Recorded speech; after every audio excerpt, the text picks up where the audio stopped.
இது எந்த விதத்தில் உங்களுக்கு ஹெல்ப் பண்ணும் அப்படின்னா, எக்ஸாமில் நீங்கள் ரொட்டீனாக அந்த மாதிரி படிச்சுட்டே இருக்கும்போது ஒரு கேள்விக்கு நீங்கள் யோசிக்க எடுத்துக்கிற டைம் கம்மியாகும். டைம் சேவிங்ஸ் அப்படி தான் பண்ணணும். இப்போ பெருசாக ப்ரிலிமினரிக்கு படிக்கணும் அப்படின்னா சென்ட்ரு போனால் தான் நம்ம பாஸ் பண்ண முடியும். சென்ட்ரு போகலைன்னா நம்மளால் குரூப் ஒன்றுக்கெல்லாம் பாஸ் பண்ண முடியாது. அதுவும் நான் குரூப் ஒன் படிக்கும்போதெல்லாம் சொல்லுவாங்க, சென்னை போனால் தான் குரூப் ஒன் நீங்கள் பாஸ் பண்ண முடியும், இங்கே டிஸ்ட்ரிக்ட்லலாம் இருந்தால் நீங்கள் பாஸ் பண்ண முடியாது அப்படிங்கிற மாதிரி சொல்லுவாங்க. இந்த மனநிலையை வந்து மாற்றிக்கணும். முதல்ல நம்மளுக்கு ஒரு தயக்கம் இருக்கும் எப்போவுமே. நான் முன்னாடியே சொன்னது மாதிரி படிக்கிறவங்களுக்கும் சரி, போஸ்டிங் வாங்குறவங்களுக்கும் சரி, போஸ்டிங் வாங்குறவங்களுக்கும் அந்த ஃபீலிங் இருக்கும். நம்ம எல்லா சிலபஸும் கவர் பண்ணிட்டோமா, நம்ம கவர் பண்ணாமல் எதுவும் விட்டுருக்கோமா, ஐயோ நம்ம கவர் பண்ணாத ஏரியாவிலேருந்து கேள்வி வந்தால் என்ன பண்ணுறது அப்படிங்கிற மாதிரி நீங்கள் எதுக்குமே பயப்பட தேவையில்லை. குரூப் ஒன் ப்ரிலிமினரியை பொறுத்தவரையிலும் 10 யூனிட் இருக்குது அப்படின்னா யூத் பேப்பரின் இனிய வணக்கம். மறக்காமல் சப்ஸ்கிரைப் பண்ணுங்கள், பக்கத்தில் இருக்க பெல் ஐகானை கிளிக் பண்ணுங்கள். தேங்க்யூ. வணக்கம், என்னோடய பேர் வடிவேல். நான் வந்து குரூப் ஒன் சர்வீஸில் செலக்ட் ஆகி தமிழ்நாடு தீயணைப்பு துறையில் வந்து மாவட்ட அலுவலராக வேலை பார்த்துக்கிட்டு இருக்கேன். குரூப் ஒன் ப்ரிலிமினரி தேர்வு. குரூப் ஒன் ப்ரிலிமினரி நம்மளுக்கு தெரியும். குரூப் ஒன் வந்துட்டு ப்ரிலிமினரி, அப்புறம் மெயின்ஸு, அப்புறம் இன்டர்வியூ 3 ஸ்டேஜில் நடக்குது. இப்போது ப்ரிலிமினரி ஸ்டேஜ், முதல் ஸ்டேஜுக்கு நம்ம எப்படி தயாராகணும் அப்படின்னா, சிலபஸ் வைஸ் நம்ம படிக்கிறதுக்கான புக்ஸு கரெக்ட் பண்ணிடணும். கவர்மெண்ட் புக்ஸ் படித்தாலே போதும். 6வதுலேருந்து 12வது வரையில் உள்ள புக்ஸ் படித்தாலே போதும். அதில் மொத்தம் 10 யூனிட் கொடுத்துருக்காங்க நம்மளுக்கு. 10 யூனிட்டையும் நம்ம கவர் பண்ணாலே போதும். இப்போ 10 யூனிட் அப்படின்னா 10 யூனிட்லேயும் நம்ம மேஜராக தெரிகிற அளவுக்கு நம்ம படிக்கணும்னு அவசியம் இல்லை.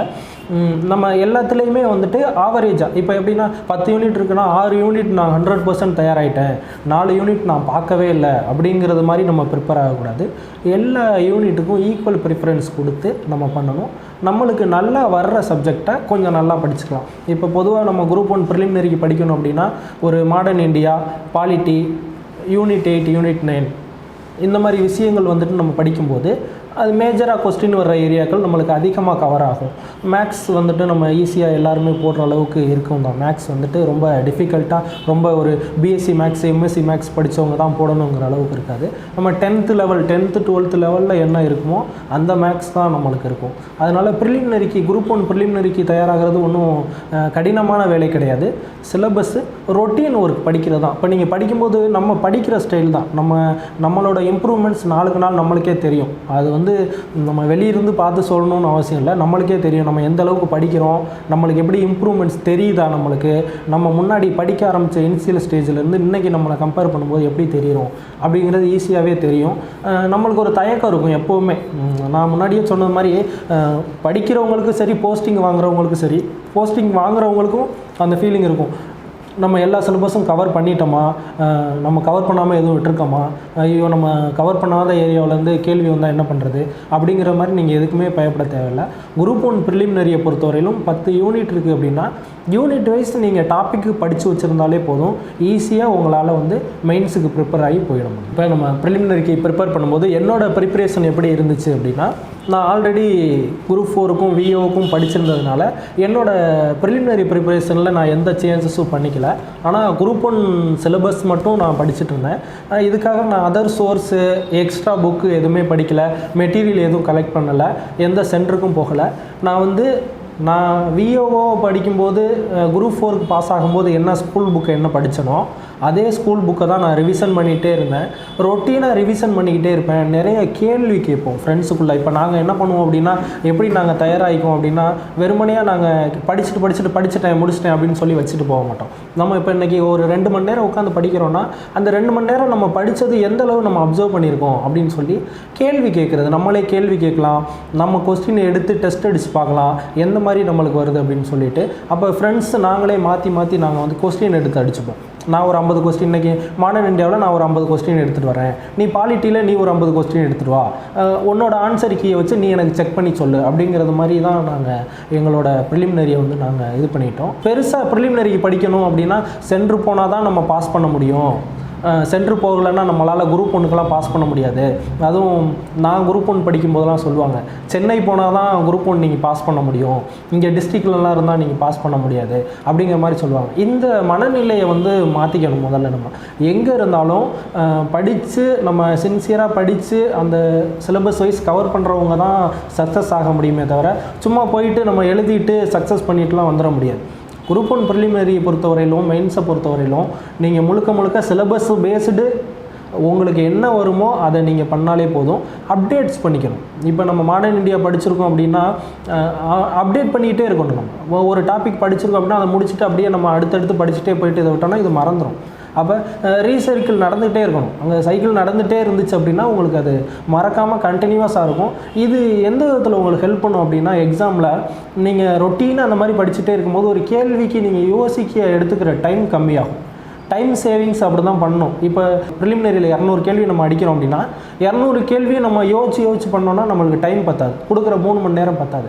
அப்போ அந்த டைம் கன்சம்ஷன் எப்படி நம்ம கரெக்டாக யூஸ் பண்ணிக்கணும் அப்படின்னா, நம்ம சிலபஸை எவ்வளோக்கு எவ்வளோ நம்ம க்ளோஸாக கவர் பண்ணுறோமோ, எத்தனை தடவை நம்ம ரொட்டீன் பண்ணுறோமோ அதெல்லாம் நம்மளுக்கு வந்து எக்ஸாமில் வந்து நம்மளுக்கு டைம் கம்மியாகும். அந்த கேள்வியை பார்த்தோன்னே நம்ம டக்குன்னு அடிச்சுட்டு அடுத்த கேள்விக்கு போகிறது. இது வந்து எல்லாமே உங்களுக்கு ப்ளஸ் தான். சில மறைமுக ப்ளஸ் இருக்கும், நேரடி ப்ளஸ் இருக்கும். இப்போ நம்ம என்ன நினைப்போம், ரொட்டீனாக படித்தோன்னா நம்மளுக்கு ஈஸியாக ஞாபகம் வரும் அப்படின்னு தான் நினைப்போம். ஆனால் இதில் டைம் சேவிங்கும் நம்ம மிச்சப்படுத்த முடியுங்கிறதான் இதில் ஒரு முக்கியமான பாயிண்ட். இப்போ நான் குரூப் 1க்கு தயாராகும்போது, நான் முன்னாடி விஓவுக்கு தயாராகும் போதும் சரி, குரூப் 4க்கு தயாராகும் போது 100 கேள்வி வந்து தமிழில் இருந்து வரும், 100 கேள்வி தான் ஜிகே. ஆனால் குரூப் 1 வரும்போது 200 கேள்வியும் ஜிகேலேருந்து வரும். குரூப் 1க்கு படிக்கும்போது பொதுவாக வந்து தமிழ் புக்கு படிக்க மாட்டாங்க. தமிழ் புக்கு எப்படி படிக்க மாட்டாங்க அப்படின்னா, தமிழ் சிலபஸ் கிடையாது, தமிழில் 100 கேள்வி கிடையாது, 200 கேள்வியும் ஜிகே தான் வரும். அதில் ஒரு 50 மேக்ஸ் வரும். இப்போ அதை கொஞ்சம் இப்போ ஆல்ட்ரு பண்ண போகிறாங்க. இப்போ நான் படித்ததை சொல்கிறேன். 50 மேக்ஸ் இருக்கும், 150 ஜிகே இருக்கும், 200 ப்ரிலிமினரி கேள்வி, நம்ம 200மே ஜிகே தான் இருக்கும். அப்போ என்ன ஆகும் அப்படின்னா, நான் முன்னாடியே சொன்னதான் சிலபஸ் பேஸ்டுங்கும் போதே அதான். இப்போ ப்ரிலிமினரிக்கு என்ன சிலபஸோ அந்த சிலபஸ் சார்ந்த டாப்பிக்களை நான் ரொட்டீனாக படிச்சுக்கிட்டே இருக்கணும். இப்போ நம்ம குரூப் 4க்கு படிக்கிறோம், குரூப் 2க்கு படிக்கிறோம்னா தமிழ் அதில் இருக்கும். நம்ம தமிழ் புக்கு அடித்து நல்லா படிச்சுட்டே இருப்போம். இப்போ தமிழ் இல்லை அப்படிங்கும்போது ஜிகே அப்படிங்கும்போது நீங்கள் ஈஸியாக படிச்சிடலாம். ஒரு மாடர்ன் இந்தியா, ஒரு பாலிட்டி, மேக்ஸு, இது இல்லாமல் ஜாகிரஃபி, இந்த மாதிரி டாபிக்ஸ் எல்லாம் நீங்கள் படிச்சுட்டே இருக்கணும். எக்கனாமிக்ஸு, இதெல்லாம் ரொம்ப இம்பார்ட்டன்ட் டாபிக்ஸ். இதெல்லாம் படிக்கணும். படிக்கிற மெத்தடு தான், நான் படிக்கிற டாபிக் தான் வேறே தவிர நான் படிக்கிற மெத்தடுங்கிறது மாற்றவே இல்லை. நான் குரூப் 4 விஓவுக்கு என்ன நான் மெத்தடு யூஸ் பண்ணனோ அதே மெத்தடு தான் நான் யூஸ் பண்ணேன். ஏன்னா நான் குரூப் 4 விஓவுக்கும் நான் எந்த சென்டருக்கும் போகலை, நான் வீட்டில் இருந்து தான் படித்தேன், அண்ணாவோட கைடன்ஸில் தான் படித்தேன். குரூப் 1க்கும் நான் அப்படி தான். நான் முழுக்க வந்து குரூப் 1க்குலாம் நான் படிக்கும்போதெல்லாம் முழுக்க நான் வந்து வேலைக்கு போயிட்டேன், வேலை பார்த்துட்டே தான் படித்தேன். அப்படிங்கும்போது எந்த ஒரு சென்டருக்கு போகிறதோ இல்லை அதிக டைம் ஸ்பெண்ட் பண்ணி படிக்கிறதோ எனக்கு சாத்தியம் இல்லை. சிலபஸ் வைஸு நம்ம படிக்கணும். நான் சொன்ன விஷயங்கள் தான்.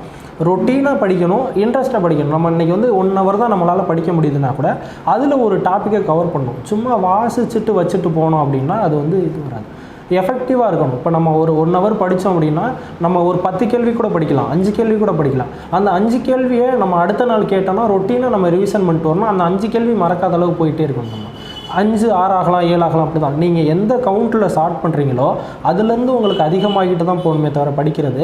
நீங்கள் வந்து இன்றைக்கி நான் வந்து 2 புத்தகம் முடிச்சிட்டேன், 3 புத்தகம் முடிச்சிட்டேன் அப்படின்னு ஸ்பீடாக படித்து இங்கே ப்ராசஸ் காட்டுறதுல ஒரு யூஸும் கிடையாது. நம்ம எத்தனை புக்கு படிக்கிறோம், இன்றைக்கி நான் 3 மாதத்தில் குரூப் 1 சிலபஸே முடிச்சுட்டேன்னு சொல்கிறதுல எந்த பெருமையும் கிடையாது. ஆனால் 3 மாதத்தில் நான் படித்து முடித்து ப்ரிலிமினரி கிளியர் பண்ணிட்டேன் அப்படின்னு சொல்கிறது தான் நம்மளுக்கு வேணும். ஏன்னா எல்லாருமே எக்ஸாமில் பாஸ் பண்ணணும், அதுக்காக தான் நம்ம படிக்கிறோம். எக்ஸாமில் பாஸ் பண்ணாமல் நம்ம டாபிக் கவர் பண்ணி ஒரு யூஸ் இல்லை. அதனால் படிக்கிற மெத்தடு வந்து உங்களுக்கு என்ன மெத்தடு வருதோ நீங்கள் அதை யூஸ் பண்ணுங்கள். அதான் படிக்கணுன்னா நீங்கள் வந்து உங்களை அப்டேட் பண்ணிக்கணும்னா, ஒன்று சிலபஸ் கவர் பண்ணிவிட்டு நீங்கள் டெஸ்ட் எழுதி பார்த்துக்கலாம், நீங்களே மாற்றி கொஸ்டின் கேட்டுக்கலாம். இப்படி தான் உங்களை அப்டேட் பண்ணிக்கணுமே தவிர சிலபஸ் வைஸ் படித்தா மட்டுமே போதும். ப்ரிலிமினரி நான் ஃபஸ்ட் அட்டெம்ப்ட்டில் கிளியர் பண்ணுறேன் அப்படின்னா, எனக்கு குரூப் 1 ப்ரிலிமினரி தான் ஃபஸ்ட் அட்டெம்ப்டே தவிர டிஎன்பிசிக்கு நான் படிக்கிறதோ இந்த விஷயங்களோ எனக்கு புதுசு இல்லை. நான் முதல் தோல்வி நிறைய பாடங்களை கற்றுத்தரும் அப்படிங்கிற மாதிரி நான் குரூப் 4க்கு படிக்கும்போது நான் முதல் 2 தோல்விகளே எனக்கு நிறைய பாடங்களை கற்றுக் கொடுத்துருச்சு. ஒரு எக்ஸாமுக்கு எப்படி நம்ம படிக்கணும், அதாவது நம்ம வியூவில் எப்படி அந்த கேள்வியை நம்ம பார்க்கணும், டைம் மேனேஜ்மெண்ட்டு, நம்ம கெப்பாசிட்டிக்கு எவ்வளோ பாடம் ஒரு நாளைக்கு படிக்க முடியும், அப்படின்னு சொல்லி நான் படிக்க ஆரம்பித்தேன். நான் ஒரு டாப்பிக்கே எடுத்து வச்சுட்டு ஒரு நாள் ஃபுல்லாலாம் படிக்க மாட்டேன். நான் 5-6 சிலபஸ் நான் மாடர்ன் இந்தியா படிப்பேன், பாலிட்டி படிப்பேன், மேக்ஸ் போட்டு பார்ப்பேன், ஜாகிரஃபி படிப்பேன். இந்த 4 சப்ஜெக்ட்டும் நான் ஒரே நாளில் கவர் பண்ணியிருப்பேன். ஆனால் நான் மொத்தம் படிக்கிறதே 2 மணி நேரம் 3 மணி நேரம் தான் இருக்கும். ½ அன் ஹவர். மாடர்ன் இந்தியான்னு பார்த்தீங்கன்னா ஒரு டாபிக், இப்போ நான் ஹர்ஷரை பற்றியோ அசோகர் பற்றியோ ஒரு படிச்சிருப்பேன். ஏன் அப்படின்னா நான் இன்றைக்கி ஒரு நாளோட அசோகரையோ ஹர்ஷரையோ படிச்சுட்டு நிப்பாட்ட போகிறதில்ல. பழைய கற்காலம் புதிய கற்காலம் படிச்சுட்டு நான் நிப்பாட்ட போகிறதில்ல, கண்டினியூஸாக நான் படிக்க போகிறேன். அப்படிங்கிற கான்ஃபிடென்ட் என் கூட இருந்ததுனால இன்றைக்கி நான் அவ்வளோதான் கவர் பண்ணியிருக்கேன், இன்றைக்கி இதை கவர் பண்ண முடியல அப்படிங்கிற எண்ணம் என் கூட வந்ததே கிடையாது. நான் இன்றைக்கி படிப்பேன், நாளைக்கும் அதை ரிவிஷன் பண்ணுவேன், அடுத்த நாள் ரிவிஷன் பண்ணுவேன். அப்படி கண்டினியூஸாக நான் படிச்சுட்டே இருக்கும்போது அது எனக்கு ஒரு பெரிய விஷயமாகவே தெரியல. அது எல்லாமே எனக்கு ரொம்ப பழகி போன ஒன்று ஆயிடுச்சு.